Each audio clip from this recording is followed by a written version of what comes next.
চলুন জেনে নেই মহাদেশ কি। পৃথিবীর স্থলভাগের প্রায় ৭১% জল আর ২৯% স্থল। এই ২৯% স্থলভাগ বিভিন্ন বিশাল ভূখণ্ডে বিভক্ত, যেগুলোকে আমরা মহাদেশ বলি। মহাদেশ গঠনের ইতিহাস: প্রায় ৩০০ মিলিয়ন বছর আগে পৃথিবীর সমস্ত স্থলভাগ একত্রে ছিল। একে বলা হয় প্যানজিয়া।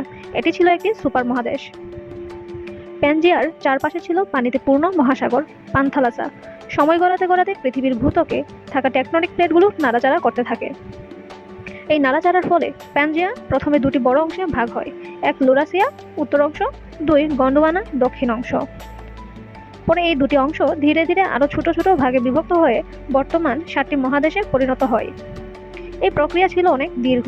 কোটি কোটি বছর ধরে মহাদেশগুলো আজকের অবস্থানে এসেছে। এখনও টেকটনিক প্লেটগুলো নড়ে, তাই ভবিষ্যতেও মহাদেশগুলোর অবস্থান বদলাতে পারে। মহাদেশ গঠনের পেছনে বৈজ্ঞানিক কারণ: প্লেট টেকটনিক্স। পৃথিবীর উপরের স্তরকে বলা হয় লিথোস্ফিয়ার। এটি একাধিক বড় বড় খণ্ডে বিভক্ত, যেগুলোকে টেকটনিক প্লেট বলে। এই প্লেটগুলো পৃথিবীর নিচে থাকা গলিত মেরুমরুর উপর ভেসে থাকে এবং ধীরে ধীরে নড়ে। এই নড়াচড়ার কারণে ভূপৃষ্ঠে ভূমিকম্প হয়, আগ্নেয়গিরি হয়, পাহাড় পর্বত তৈরি হয় এবং মহাদেশগুলোর অবস্থান পরিবর্তিত হয়।